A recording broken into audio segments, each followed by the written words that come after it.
Far too long ago, I made this thumbnail, reviewing every Inazuma 11 Season 1 episode in 10 words or less. I made that thumbnail right after watching every Inazuma 11 episode of Season 1 and making 10-word reviews of them all, and then I just never made the video, so here it is. The rules for this is insanely self-explanatory. We're going through every episode of Inazuma 11 1. We're reviewing them in 10 words or less, a format stolen from Jello Apocalypse. Make sure to go check out his videos on like Disney and Pixar movies. They're really good fun. And we're also giving every video a score out of 10, which you guys can see on the screen. And at the end, we'll just talk over my favorites and my least favorites in a pretty rambly manner. And if this is the first video you're watching by me, hi, I'm TXM. I make video game challenge run videos. For instance, I make Inazuma 11 randomizer videos, Inazuma 11 Nuzlocke videos soon to come, and probably more videos like this. So if that tickles your interest, why don't you subscribe and like the video? But without further ado, let's dive into these 10-word or less reviews. Why did these kids sign up in the first place? You forgot that Raimon destroyed Royal for the first minute. Dang.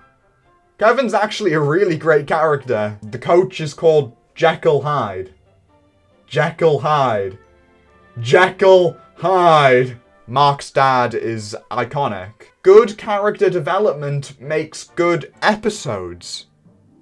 Who knew? Great job making brainwashing intimidating. The second half redeems this. Mom, it's pronounced hentai. Can you tell I'm a sucker for character-based episodes? Of course! The noodle guy will teach us football. Genuinely suspenseful and intense. Good job, guys. The only way to victory is with penguins. We didn't need this. Necessary, but not fun. I don't care about this match. Jude is a whiny little bitch. Two amazing halves make for an amazing whole. On our left, it's Eric Eagle, the movie. And on our right, it's bad accents. I can't take Kirkwood seriously at all. This is my double rice ball move. Sure, just jam all your backstories into one episode. Thought Raimon was already likable. Wait till you see this. Did you know Aphrodite wasn't the ace? The anime doesn't. Twin boost! Fire tornado! Twin boost! Fire tornado! Repeat 5 times. And that's all of them. That is every Inazuma 11 Season 1 episode. I watched the dub, if you couldn't tell. Hence the joke about bad accents. I don't know if that translates in the sub. But what do I think are the worst episodes of Inazuma 11? Well, the rating should give you some kind of clue. But let's be honest, the Legendary 11 is a bit of a disappointing episode. If not just that we only get like 2 moves. No, I guess 3 moves including Hillman's God Hand. We only get like 3 moves of the actual Inazuma 11 playing at their best before Jim decides to have a character arc that goes nowhere. And Willy Rising is an episode dedicated to Willy. Do I need to say more? As for the best episodes, that's pretty easy for me.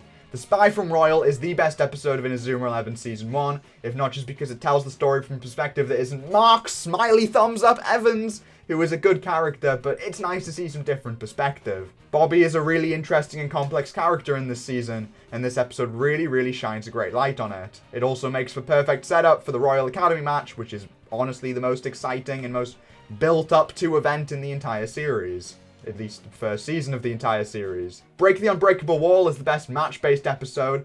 It does what Inazuma 11 Aries does wrong and introduces Jude perfectly into Raimon's team. As well as that, it also manages to be a pretty good showcase of its special moves, something that Inazuma 11 kind of struggles to find a balance on. An Infinite Wall is, if we're being honest, probably the first real threatening thing that any of these before teams that they've been taking on have really shown us. Also, special shout out to Time for Training Camp for being by far the funniest episode and single-handedly convincing me that this show is actually great and I'm not just making it up through nostalgia. Overall, I really like Season 1 of Inazuma 11. It definitely feels like the show trying to find its feet, but I'd also argue that it's the best ever way of showing underdogs in the entire series. It never quite hits this again. And it does it without making them lose every 2 matches.